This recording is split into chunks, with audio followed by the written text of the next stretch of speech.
இனி flight ticket book பண்றது ரொம்ப ஈஸி. அதுவும் டைரக்ட் ஏர்லைன் பிரைஸ்ல 20 ஆண்டுகளுக்கும் மேலாக புதுவை மக்களின் பேராதரவு பெற்ற உங்கள் சக்தி சேனலின் மற்றும் ஒரு அங்கம் சக்தி ஏர் ஏஜென்சி. நம்ம சக்தி ஏர் ஏஜென்சிஸ் B2B பேசிஸ்ல உங்களுக்கு டிக்கெட் புக் பண்ணி தராங்க. சோ உலகத்துல நீங்க எந்த மூலைக்கு வேணாலும் போகலாம், அதுவும் சரியான பிரைஸ்ல. France, London, Singapore, Malaysia, Dubai, America, Australia போன்ற உலகின் அனைத்து நாடுகளுக்கும் இன்டர்நேஷனல் டிக்கெட் மட்டுமல்லாமல் இந்தியாவிற்குள் நீங்கள் எங்கு வேணாலும் சென்று வர டொமஸ்டிக் ஏர்லைன் டிக்கெட்டும் நாங்கள் புக் செய்து தருகிறோம். Paris to Chennai, Chennai to பாரிஸ்க்கு ஃளைட் டிக்கெட் லோ ஃபேர்ல எங்களிடம் கிடைக்கும். ஒரு கால் பண்ணா போதும், உடனடியாக இன்டர்நேஷனல் மற்றும் டொமஸ்டிக் ஃளைட் டிக்கெட் புக்கிங் செய்து தருகிறோம். வேறு யாராலும் தர முடியாத மிக குறைந்த கட்டணம், நிறைவான சேவை. Fly around the world at cheapest price.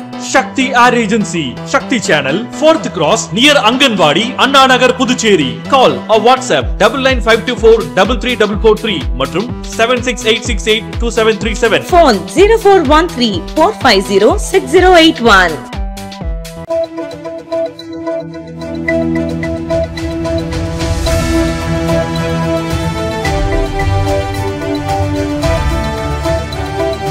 வணக்கம். சக்தி சேனலின் புதுவையின் இன்றைய நிகழ்வுகள். புதுச்சேரியில் வாலிபரை கொடூரமாக வெட்டி படுகொலை செய்த வழக்கில் 2 போலீசார் கைது செய்தனர். புதுவை திருக்கனூரை அடுத்த தமிழக பகுதியான கொடாத்தூர் மணவெளி மெயின் ரோட்டில் வில்லியனூர் ஊர்காவல் படை வீரர் அஜித் என்பவர் பணியை முடித்துவிட்டு திரும்பிக் கொண்டிருந்த போது 2 வாலிபர்கள் சந்தேகப்படும்படியாக ஒரு பையை இருசக்கர வாகனத்தில் கொண்டு சென்றனர். அவர்களை பிடித்து விசாரிக்க முயன்ற போது அவர்கள் கையில் வைத்திருந்த பையை சாலையில் வீசிவிட்டு தப்பி ஓடினர். அஜித் அந்த பையை பார்த்தபோது ரத்தம் சொட்ட துண்டான கை இருந்தது. உடனே அவர் இதுகுறித்து திருக்கனூர் போலீசாருக்கு தகவல் தெரிவித்தார். ஆய்வாளர் ராஜ்குமார், உதவி ஆய்வாளர் பிரியா மற்றும் போலீசார் சம்பவ இடத்திற்கு வந்து விசாரணை நடத்தினர். இதனைத் தொடர்ந்து செல்லிப்பட்டு படுகை அணை, தமிழக வயல்வெளி மற்றும் காட்டு பகுதிகளில் போலீசார் சடலம் ஏதாவது இருக்கிறதா என தேடி வந்தனர். இந்த நிலையில் தமிழக பகுதியான பெரிய பாப்புசமுத்திரம் பகுதியில் வெட்டப்பட்ட நிலையில் உடல் கண்டெடுக்கப்பட்டது. இதனை அடுத்து கண்டமங்கலம் போலீசார் உடலை மீட்டு விசாரணை நடத்தினர். விசாரணையில் அந்த உடல் செல்லிப்பட்டு பகுதியை சேர்ந்த ஆதி என்ற ஆதி நாராயணன், வயது 33 என்பவரது உடல் என்பது தெரியவந்தது. தொடர்ந்து ஆதியை கொலை செய்த ரோஹத் பாபு என்பது தெரியவந்துள்ளது. இருவரும் மது அருந்துவிட்டு வரும்போது ஆதி அவர்களிடம் தகராறு செய்துள்ளார். இதனால் ஆத்திரம் அடைந்த அவர்கள் ஆதியை வெட்டியுள்ளனர். முதலில் வெட்டும் போது ஆதி தடுத்ததால் கையில் வெட்டுப்பட்டுள்ளது. பின் கழுத்தில் வெட்டியுள்ளனர். பின்னர் மீண்டும் கையை வெட்டிய போது கை துண்டாகியுள்ளது. பின்னர் கையை மட்டும் அவர்கள் எடுத்து வந்த போதுதான் போலீசில் சிக்கியுள்ளனர் என்பது தெரியவந்துள்ளது. அவர்களை கைது செய்த போலீசார் நீதிமன்றத்தில் ஆஜர்படுத்தி சிறையில் அடைத்தனர். புதுச்சேரியில் நகரமயமாதலால் முருங்கை மரம் கூட வீடுகளில் இல்லை. பைக், கார் வாங்கி நிறுத்த இடம் இருக்கு, ஆனால் மரம் வைக்க இடமில்லை என்றும் பசியில்லாத ஒரு நிலையை அரசு உருவாக்கி கொடுத்துள்ளது என வேளாண் துறை விழாவில் முதலமைச்சர் ரங்கசாமி பேசினார். புதுச்சேரி அரசு வேளாண் மற்றும் விவசாயிகள் நலத்துறை சார்பில் என் வீடு என் நலம் என்ற திட்டம் துவக்க விழா புதுச்சேரி தாவரவியல் பூங்காவில் நடைபெற்றது. வேளாண் துறை அமைச்சர் தேனி ஜெயக்குமார் தலைமை உரையாற்றினார். இதில் சிறப்பு விருந்தினராக முதலமைச்சர் ரங்கசாமி கலந்து கொண்டு ரூபாய் 5000 மதிப்புள்ள 21 பொருட்கள் அடங்கிய தோட்டக்கலை உபகரண தொகுப்புகளை துவக்கி வைத்து சுய உதவி குழுவை சேர்ந்த 200 பயனாளிகளுக்கு இலவசமாக வழங்கினார். இதில் சபாநாயகர் செல்வம், சட்டமன்ற உறுப்பினர் அனிபால் கென்னடி, அரசு செயலர் நெடுஞ்செழியன் மற்றும் துறை அதிகாரிகள், ஊழியர்கள், பயனாளிகள் கலந்து கொண்டனர்.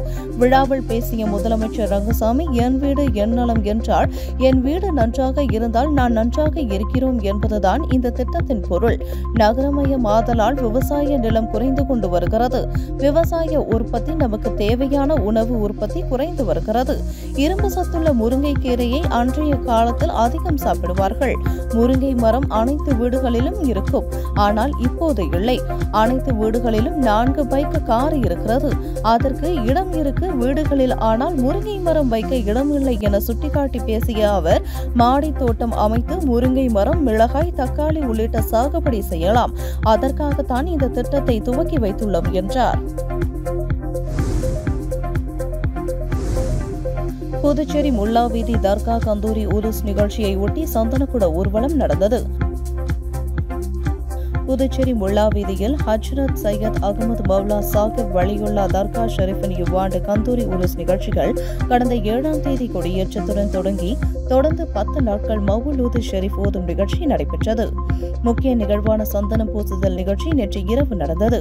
முன்னதாக சந்தனக்குட ஊர்வலம் நகரின் பல்வேறு வீதிகள் வழியாக வந்து இறுதியாக தர்காவை வந்தடைந்தது.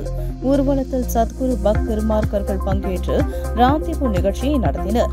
நிகழ்ச்சியில் வகுப்பு போர்டு உறுப்பினர்கள் வழக்கறிஞர் அகமது, மார்க்க அறிஞர் அப்துல் ரஹ்மான், சமூக சேவகி பாத்திமா அலி, முத்தவள்ளி ஜாகிர் ஹுசேன், வகுப்பு அத்கார் இஸ்மாயில் மற்றும் ஜமாத்தார்கள், இஸ்லாமியர்கள் ஏராளமானோர் கலந்து கொண்டனர். ஏற்பாடுகளை புதுச்சேரி மாநில வகுப்பு வாரியம் செய்திருந்தது. சுகாதாரத்துறையில் வாரிசுதாரர் நியமனத்தில் நடைபெற்று வரும் முறைகேடுகளுக்கு காரணமானவர்கள் மீது நடவடிக்கை எடுக்க கோரி வாரிசுதாரர்கள் சங்கம் சார்பில் கண்டன ஆர்ப்பாட்டம் நடைபெற்றது.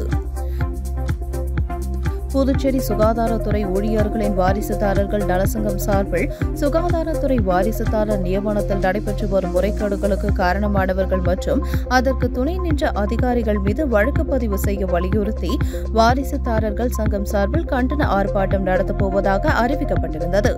அதன்படி சட்டமன்றம் அருகே ஒன்று கூடிய சுகாதாரத்துறை வாரிசுதாரர் சங்கத்தினர் பேரணியாக சென்று மாதாக்கோவில் அருகே கண்டன ஆர்ப்பாட்டத்தில் ஈடுபட்டனர். இந்த ஆர்ப்பாட்டத்தில் 100க்கும் மேற்பட்ட வாரிசுதாரர்கள் கலந்து கொண்டு கோரிக்கைகளை வலியுறுத்தி கண்டன கோஷங்களை எழுப்பினார்கள்.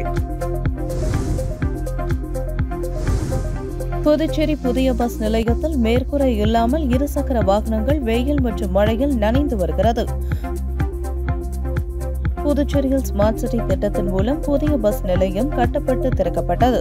பஸ் நிலையம் அருகில் இருசக்கர வாகனங்கள் நிறுத்துவதற்கு இடம் ஒதுக்கப்பட்டது. பஸ் நிலையம் திறக்கப்பட்டதில் இருந்து இதுவரை மேற்கூரை கட்டாமல் இருசக்கர வாகனங்கள் வெயில் மற்றும் மழையில் நனைத்தபடியே நிற்கிறது.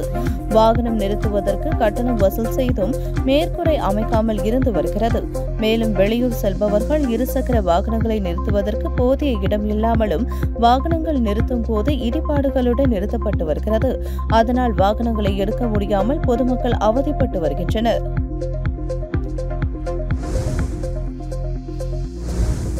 வெள்ளியனூர் தொகுதிக்குட்பட்ட வி மடவெளி, திருவேணி நகர் அடுக்குமாடி குடியிருப்புகளை ₹41 லட்சம் மதிப்பீட்டில் பழுது பார்க்கும் பணியினை சட்டமன்ற எதிர்க்கட்சித் தலைவர் சிவா தொடங்கி வைத்தார். வெள்ளியனூர் சட்டமன்ற தொகுதிக்குட்பட்ட வி மடவெளி, ஓதியம்பட்டு கிராமம், திருவேணி நகர் அடுக்குமாடி குடியிருப்புகள் புதுச்சேரி குடிசை மாற்று வாரியம் மூலம் ₹41,33,000 மதிப்பீட்டில் சிறப்பு பழுதுபார்ப்பு மற்றும் தற்போதுள்ள உட்புற சாலைகள் மற்றும் வடிகால்கள் அமைக்கும் பணிக்கான பூமி பூஜை நிகழ்ச்சி இன்று நடைபெற்றது. இதில் சட்டமன்ற எதிர்க்கட்சித் தலைவரும் தொகுதி சட்டமன்ற உறுப்பினருமான சிவா கலந்து கொண்டு பூமி பூஜை செய்து பணியினை தொடங்கி வைத்தார். இந்த நிகழ்ச்சியில் வெள்ளியனூர் தொகுதி திமுக நிர்வாகிகள், ஊர் முக்கியஸ்தர்கள் உள்ளிட்ட பலர் கலந்து கொண்டனர். காரைக்கால் சிறையில் போதைப் பொருட்கள் புழங்குவதாக சமூக வலைதளத்தில் வீடியோ வைரலாகி வருவது பரபரப்பை ஏற்படுத்தியுள்ளது. காரைக்கால் மதகடி பகுதியில் கிளை சிறைச்சாலை இயங்கி வருகிறது. இங்கு தண்டனை மற்றும் விசாரணை கைதிகள் என மொத்தம் 40 பேர் உள்ளனர். இந்த நிலையில் சிறையில் தண்டனை முடிந்து கடந்த 13ஆம் தேதி வெளியே வந்த காரைக்கால் மேடு மீனவ கிராமத்தை சேர்ந்த தினேஷ் சிறையில் நடக்கும் பல்வேறு பிரச்சினைகள் குறித்து வெளியிட்ட வீடியோ ஒன்று சமூக வலைதளங்களில் வைரலாகி பெரும் பரபரப்பை ஏற்படுத்தியுள்ளது. அதில் இரட்டை கொலை வழக்கு தண்டனை கைதி ஒருவர் சிறைக்கு வரும் கைதிகளை விரட்டி தாக்குவதாகவும், தண்டனை கைதி ஒருவரின் உதவியுடன் சிறை காவலர்கள் சிறைக்கு வரும் கைதியிடம் பணம் பறிக்கின்றனர், சரியான முறையில் உணவு வழங்குவதில்லை, கைதிகளை பார்க்க வரும் குடும்பத்தார் வாங்கி வரும் பழம், பிஸ்கெட் உள்ளிட்ட பொருட்களை சரியாக கைதிகளுக்கு வழங்குவதில்லை, மேலும் முக்கிய நபர்களுக்கு பிறந்த நாள் என்றால் பிரியாணி விருந்து மற்றும் சிறை கைதிகளுக்கு வெளியில் இருந்து போதைப் பொருட்கள் வழங்கப்படுகிறது. இதனை சிறை அதிகாரிகள் எவரும் கண்டுகொள்வதில்லை என குறிப்பிட்டுள்ளார். புதுச்சேரி மிஷன் வீதி புனித அந்தோனியார் ஆலய பெருவிழா தேர்பவனி நடந்தது. புதுச்சேரி மிஷன் வீதியில் புனித அந்தோனியார் ஆலயத்தில் புனித அந்தோணியாரின் ஆண்டு பெருவிழா கொண்டாட்டம் கடந்த 5ஆம் தேதி மாலை கொடியேற்றத்துடன் தொடங்கியது. தொடர்ந்து நவநாடுகளில் தினமும் காலை மாலை சிறப்பு திருப்பலிகள் நடைபெற்றன. நேற்று மாலை புனித அந்தோணியாரின் தேர்பவனி நடந்தது.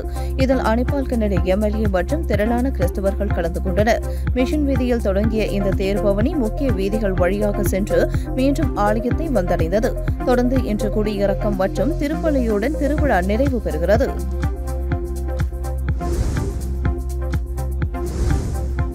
புதுச்சேரி குடிமைப்பொருள் வழங்கல் துறைக்கு வரும் பொதுமக்களிடம் அதிகாரிகளின் பெயரை கூறி பணம் பறித்த இடைத்தரகர்களை தாசில்தார் எச்சரிக்கும் வீடியோ இணையதளத்தில் வைரலாகி வருகிறது. புதுச்சேரி தட்டாஞ்சாவடி பகுதியில் குடிமைப்பொருள் வழங்கல் துறை அலுவலகம் உள்ளது. இங்கு நாள்தோறும் ஆயிரக்கணக்கான பொதுமக்கள் ரேஷன் கார்டு தொடர்பான சேவைகளுக்கு வருகின்றனர். குடும்ப அட்டையில் பெயர் சேர்ப்பது, பெயரை நீக்குவது, சிவப்பு நிற குடும்ப அட்டைக்கு விண்ணப்பிப்பது என பல்வேறு பணிகளுக்கு இங்கு லஞ்சம் வாங்குவதாக புகார் கூறப்படுகிறது. மேலும் கல்வி அறிவு இல்லாத ஏழை எளிய மக்களிடம் விண்ணப்பங்களை பூர்த்தி செய்து தரும் நபர்கள் லஞ்சம் வாங்குவதாகவும் குற்றச்சாட்டு உள்ளது. இந்த நிலையில் இன்று பல்வேறு பணிகளுக்காக அலுவலகம் வந்த பொதுமக்களிடம் அதிகாரிகளின் பெயரை கூறி இடைத்தரகர்கள் பணம் வசூலித்ததாக கூறப்படுகிறது. இதுகுறித்து தகவல் அறிந்த குடிமைப்பொருள் வழங்கல் துறை தாசில்தார் சரவணன் பணம் கொடுத்து ஏமாந்த பொதுமக்களுடன் நேரடியாக சென்று இடைத்தரகர்களுடன் கடும் வாக்குவாதத்தில் ஈடுபட்டார். பொதுமக்களிடம் அதிகாரிகளின் பெயரை கூறி ஏமாற்றி பணம் பறித்தால் காவல் நிலையத்தில் புகார் அளிப்பேன் என எச்சரிக்கை விடுத்தார். தற்பொழுது இந்த வீடியோ சமூக வலைதளங்களில் வைரலாகி வருகிறது.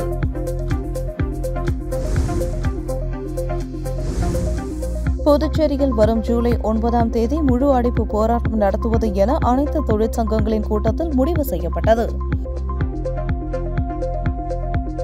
நாடு தழுவிய அளவில் ஜூலை 9ஆம் தேதி பொது வேலை நிறுத்தத்திற்கு மத்திய தொழிற்சங்கங்கள் அழைப்பு விடுத்துள்ளன.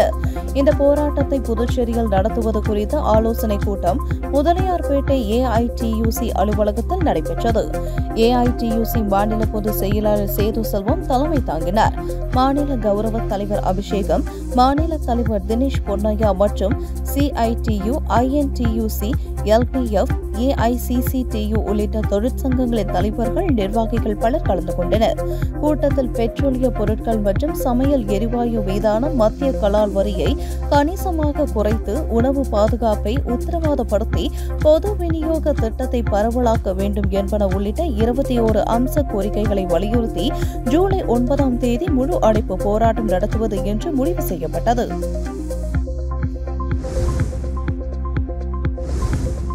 அம்மா மக்கள் முன்னேற்றக் கழகம் புதுச்சேரி கிழக்கு மாநில நிர்வாகிகள் ஆலோசனைக் கூட்டம் மாநில செயலாளர் முருகன் தலைமையில் நடந்தது.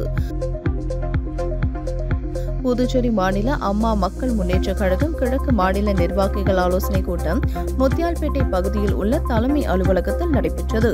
முன்னாள் எம்எல்ஏ யூசி ஆறுமுகம் முன்னிலையில் கிழக்கு மாநில செயலாளர் முருகன் தலைமையில் நடைபெற்றது. இந்த ஆலோசனைக் கூட்டத்தில் அனைத்து தொகுதி நிர்வாகிகள் உட்பட பலர் கலந்து கொண்டனர். கூட்டத்தில் அனைத்து தொகுதிகளிலும் கட்சியை பலப்படுத்தி அம்மா மக்கள் முன்னேற்றக் கழகம் பொதுச் செயலாளர் அண்ணன் டிடிவி தினகரனின் கரத்தை வலுப்படுத்த இணைந்து பாடுபட வேண்டும் உள்ளிட்ட பல்வேறு தீர்மானங்கள் நிறைவேற்றப்பட்டன.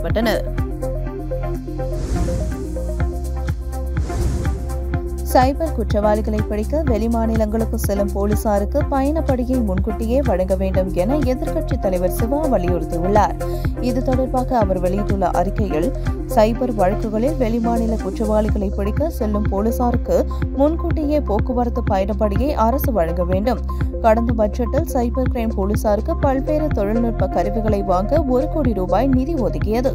ஆனால் தொழில்நுட்ப உபகரணங்கள் ஏதும் இதுவரை வாங்கப்படவில்லை. இதனால் சைபர் குற்றவாளிகளை உடனடியாக பிடிக்கவும் அவர்களிடம் இருந்து பணத்தை உடனடியாக மீட்கவும் முடிவதில்லை. எனவே விரைந்து சைபர் கிரைமிற்கு தேவையான நவீன தொழில்நுட்ப உபகரணங்களை வாங்கி தரவும், சைபர் கிரைம் நிலையத்திற்கு கூடுதல் போலீசாரை நியமிக்கவும் அரசு நடவடிக்கை எடுக்க வேண்டும் என குறிப்பிடப்பட்டுள்ளது. உங்கள் சக்தி சேனலின் புதுவையின் அன்றாட நிகழ்வுகளை உடனுக்குடன் தெரிந்து கொள்ள சக்தி சேனல் புதுச்சேரி யூடியூப் சேனலை சப்ஸ்கிரைப் செய்து கொள்ளுங்கள். மறக்காமல் பெல் பட்டனையும் கிளிக் பண்ணுங்க, ஷேர் பண்ணுங்க, லைக் பண்ணுங்க. உங்கள் சக்தி சேனல்.